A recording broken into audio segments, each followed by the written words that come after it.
अनुषा अपने उस भूतिया एक्सपीरियंस के बारे में बताती है जो उसने कश्मीर के गांव में देखा था। अनुषा हॉरर फिल्म बनाती थी। वो अलग अलग जगह पर हॉरर फिल्म की शूटिंग करती थी। उसकी एक पूरी टीम थी।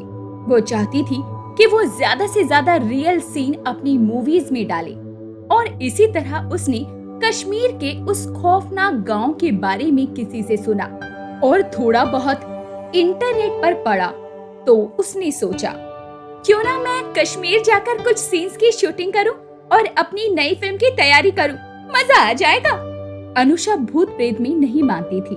उसकी सोच थोड़ी खुले मिजाज की थी। वो मानती थी कि भूत प्रेत कुछ नहीं होता और ना ही कोई डरावनी चीज जैसा कुछ था। मगर उस हादसे के बाद उसकी जिंदगी पूरी तरह से बदल गई और उसे इन सब बातों पर विश्वास होने लगा। लगभग 6 महीने पहले की बात है जब अनुषा और उसके साथ उसके 2 दोस्त कश्मीर के उस गांव गए। यार मैं चाहती हूँ मेरी ये फिल्म सबसे ज्यादा अलग हो और इसी वजह से मैं अपनी टीम को भी नहीं लाई क्योंकि ये वीडियो बनाकर इधर उधर लीक कर देते हैं और जिसकी वजह से सीन सबको पता चल जाते हैं। इसलिए मैंने सोचा इस बार तुम लोग मेरे साथ आओ। हाँ यार ठीक है, हम साथ तो आ गए, लेकिन मुझे बहुत डर लग रहा है। तुझे पता है ना ये सब चीज यानी भूत प्रेत एग्जिस्ट करती हैं। भाई तू नहीं मानती, लेकिन जिनके साथ हुई होती है ना वो मानते हैं। अरे यार राघव, तू तो अभी से ही इतना डरावना माहौल बना रहा है। अभी तो हम गए भी नहीं हैं। और ऐसा क्या, हम पूरे दिन शूटिंग ही थोड़ी ना करेंगे, हम वहां जन्नत देखेंगे। भाई कश्मीर जन्नत होती है यार, हम मजे करेंगे और सीन शूटिंग करेंगे। हाँ यार तुमने बिल्कुल सही कहा, कश्मीर सच में जन्नत है। उन्हें पहुंचने में लगभग रात हो चली थी और उन्हें बहुत ज्यादा भूख भी लगी थी।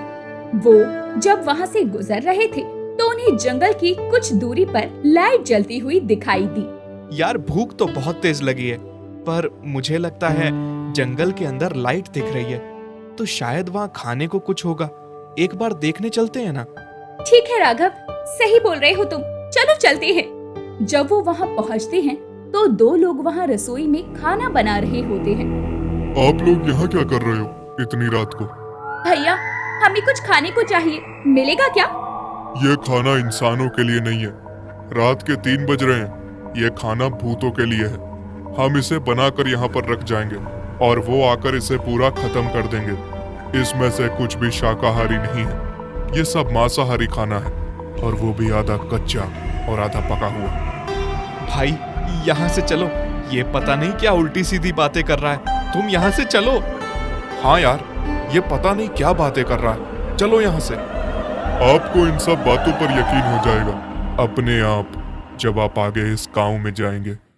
जब वो जा रहे होते हैं तो एक ब्रिज आता है और वहाँ पर उन्हें एक बच्ची रोती हुई दिखती है। यार सुनो, उस बच्ची के पास रुको, बेचारी अकेली रो रही है। नहीं यार, रात के 3 बज रहे हैं और ये कोई बच्ची नहीं है, ये जरूर कोई आत्मा है, वरना इतनी रात को कोई बच्ची क्यों रोएगी सड़क पर? यार राघव, इतना भी मत डरा कर, वो बेचारी देख कितनी तेजी से रो रही है। जैसे ही सुरेश गाड़ी रोकता है और अनुषा नीचे उतरती है, वो लड़की एकदम से अनुषा के साइड में आकर खड़ी हो जाती है। अरे तुम इतनी जल्दी यहाँ कैसे आ गई? वो लड़की कुछ बोलती नहीं, सिर्फ अनुषा की तरफ तिरछी नजर से देखती रहती है। तभी अनुषा बोलती है, अभी तो तुम रो रही थी, अभी चुप हो गई, तुम कुछ बोलती क्यों नहीं हो? लड़की अभी कुछ भी नहीं बोलती, बस अनुषा को घूरती रहती है।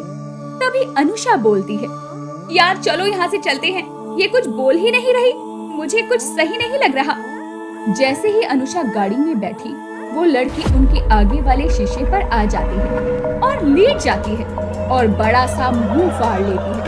उसकी आंखें लाल थी और ऐसे ही पीछे से 3-4 बच्चे और आ जाते हैं और उनकी गाड़ी चारों तरफ से घेर लेते हैं। गाड़ी के शीशे तेज तेज बजाने लगते हैं और कहते हैं, खोलो खोलो दरवाजा खोलो, अब तुम यहाँ से बचकर नहीं जाओगी, खोलो ये दरवाजे। खोलो खोलो दरवाजे खोलो, अब तुम यहाँ से बचकर नहीं जाओगे, खोलो ये दरवाजे। वो ऐसी तेज तेज आवाजें करके दरवाजा बजाने लगते हैं। अनुषा बहुत डर जाती है। सुरेश जल्दी चलो, मुझे बहुत डर लग रहा है। सुरेश बहुत तेजी से गाड़ी चलाता है, मगर वो बहुत दूर तक उनके साथ गाड़ी पर चिपक कर ही चलते हैं। फिर रास्ते में एक छोटा सा मंदिर पड़ता है और उस मंदिर को देखते ही वो सारी आत्माएं उस गाड़ी पर से हट जाती हैं। तभी अनुषा बोलती है, मैंने कभी नहीं सोचा था कि इस बार की शूटिंग इतनी भारी पड़ेगी। ये सीन तो हमें कैप्चर कर लेना चाहिए था। यार अनुषा, मैंने सोचा था कश्मीर का ये सफर बहुत मजेदार होगा, पर ये तो डरावना निकला।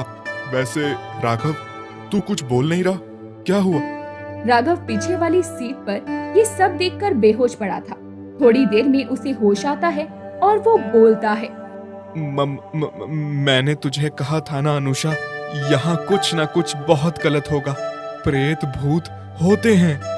अरे यार चिल कर, अब वो चले गए, अब रिलैक्स करो। फिर वो एक घर में चली जाती हैं, जहाँ उन्होंने रेंट पर उस घर को लिया था, वो भी अपनी शूटिंग के लिए।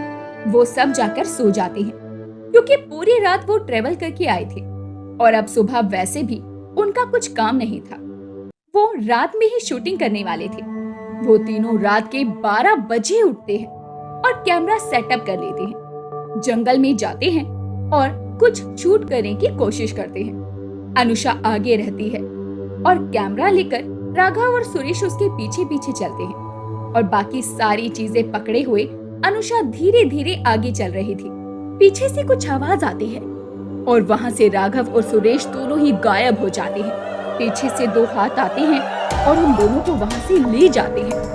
अनुषा पीछे मुड़कर देखती है और बोलती है, राघव, सुरेश, तुम दोनों कहाँ गए? मुझे पता है तुम दोनों मजाक कर रहे हो मेरे साथ, बाहर आ जाओ फटाफट। बहुत देर तक अनुषा खड़ी रहती है, कोई नहीं बोलता, ना ही कोई जवाब देता है। अनुषा थोड़ा सा डर जाती है। वो खुद ही कैमरा लेकर जाकर आगे बढ़ती है। जैसे ही वो आगे बढ़ती है, एकदम ऊपर से पेड़ पर से 2 लाश नीचे लटक जाती है और एक सुरेश की थी और एक राघव की। अनुषा बहुत तेज चिल्लाती है और वहां से भागने की कोशिश करती है, पर वो वहां से नहीं भाग पाती। उसके आगे 2 लंबे बाल वाली चुड़ैल आकर खड़ी हो जाती है। गलती कर दी तूने यहाँ आकर। इतना कहकर वो चुड़ैल और तेजी से उसके पीछे जाती है और उसकी गर्दन से पकड़कर उसे उठा देती है।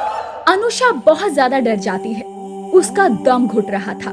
चुड़ैल अपना बहुत बड़ा खूनी मुंह फाड़ती है और तेजी से चिल्लाती है।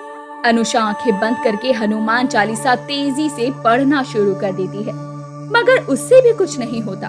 वो जैसे तैसे अपने आप को चुड़ैल से छुड़वाकर आगे भागने की कोशिश करती है और उसी मंदिर जाने की सोचती है, जो एकदम जंगल के बाहर था।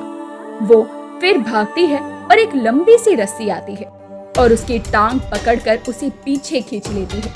अनुषा खून से सन चुकी थी, साथ ही उसकी जगह जगह पर चोट लग चुकी थी। उसका दिल बहुत तेज तेज धड़क रहा था।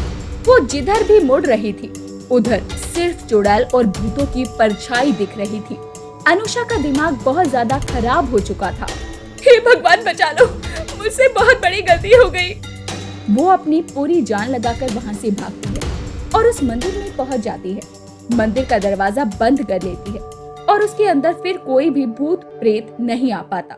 अनुषा वहीं बेहोश हो जाती है। अगली सुबह जब उसकी आंख खुलती है तो वो जल्दी से उस श्रापित गांव से भाग जाती है और मुड़कर कभी उस जगह नहीं जाती। साथ ही सबको उस डरावनी सफर के बारे में बताती है।